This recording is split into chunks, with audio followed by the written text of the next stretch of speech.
Nesse aspecto, o segundo caminho, como já foi dito, é o sistema nervoso, os famosos PTs.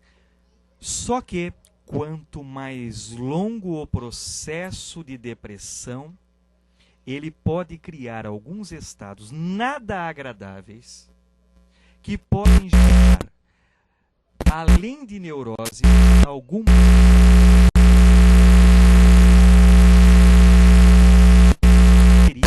vem de um processo depressivo.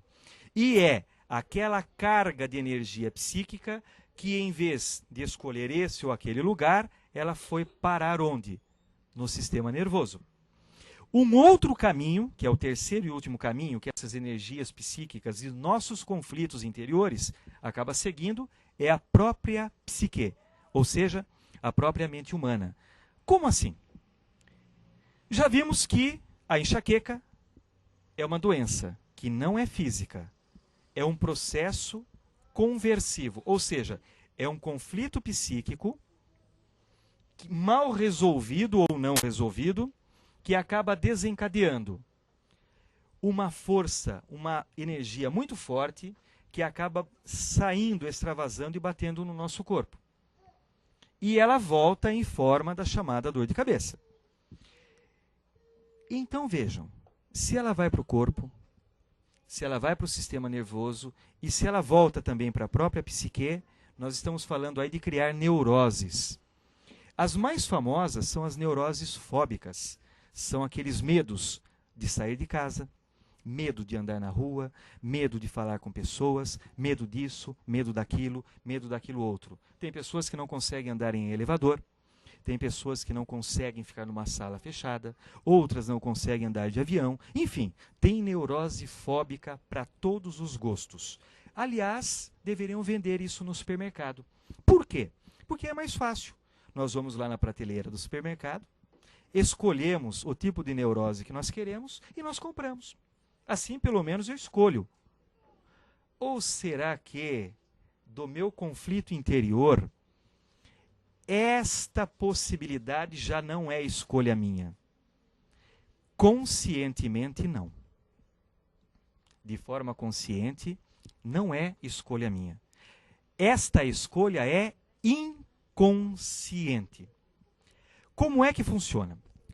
Sigmund Freud, que é o pai, digamos assim, o papa e criador da psicanálise, outros que vieram depois dele, que ficaram famosos no mundo todo, como, por exemplo, Jung, Lacan, que desenvolveram a teoria da psicanálise, eles concluíram algumas coisas bastante interessantes, que nos ajudam a estudar como é que esse processo funciona dentro de nós.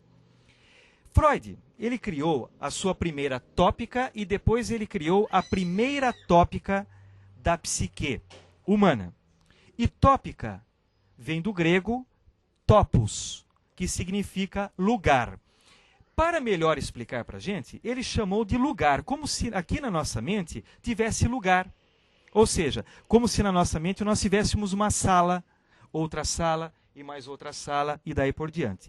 É só para que o nosso cérebro consiga entender. Por quê? O nosso cérebro é tridimensional. Vive nesse planeta Terra tridimensional. Todas as coisas para a gente têm altura, tem largura e tem profundidade. Nos últimos anos, por exemplo, eu fiquei numa largura, digamos assim, numa profundidade mais desagradável. Não sei se eu consigo dar a ideia, né? Uma largura. Não viram, ainda bem que não prestaram atenção. Ah, vocês viram, né? Então vejam, se tudo para nós é tridimensional, o nosso cérebro, entre aspas, é projetado para compreender, analisar tudo que seja tridimensional. E Freud não encontrou outra forma de explicar as divisões da nossa mente, senão como se fossem lugares. Por isso que ele chamou de tópica, como se fosse lugar. O primeiro lugar, o mais arcaico, ele chamou de id. E id é um pronome alemão que significa aquele. Por que aquele? Porque eu não conheço. É aquele outro lá. O id para Freud, era uma caverna escura, que eu não enxergo nada lá dentro. Aliás, eu nem quero enxergar o que tem lá dentro. Mas ele percebeu que não era só o id. Há também o chamado ego, que significa, do grego, eu. Ou seja, o eu que está falando com vocês agora é o chamado ego. Mas aí no meio, que é aquela primeira porcaria que eu comentei com vocês, fica o superego. Id, superego e ego. O id é a instância ou o lugar do inconsciente. O ego é a instância ou o lugar do consciente. Então, o que eu estou fazendo agora? Estou em estado de alerta, dando algumas ideias para vocês. Logo, eu estou usando o eu. Ou seja, o ego da razão. O ego que avalia. Estou pensando para buscar as palavras, para buscar o conhecimento e transmitir. Mas será que o meu id, o meu inconsciente lá está se manifestando? Eu não sei, mas eu tenho certeza que sim. Eu não o percebo aqui agora. E o superego é a nossa censura. Censura primária e a censura secundária. Como é que isso funciona?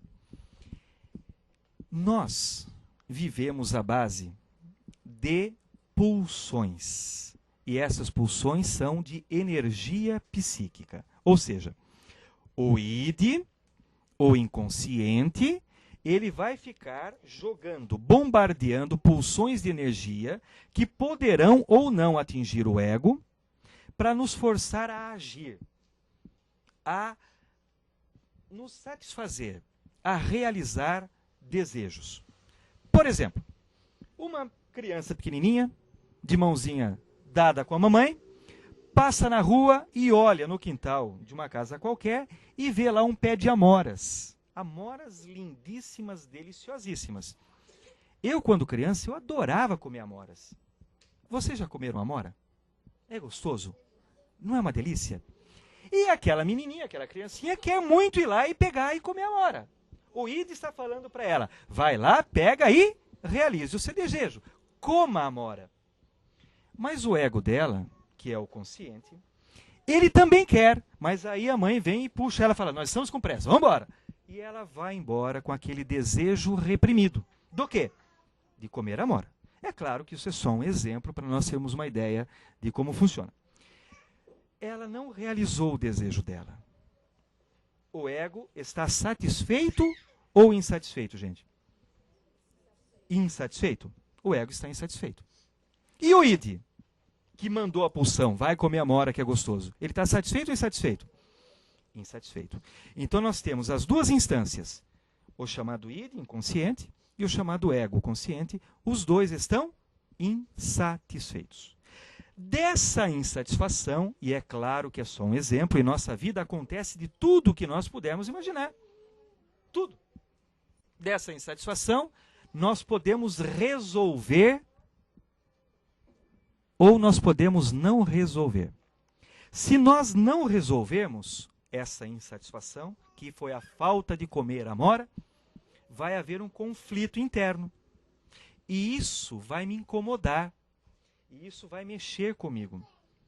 E é claro que eu não quero ficar incomodado. É claro que eu não quero sofrer com isso. E entre eles, eu digo eles no sentido figurado, né? Como se fossem lugar lá, id, superego, ego. E entre essas duas instâncias, eles vão brigar entre eles lá, o ego não quer sofrer.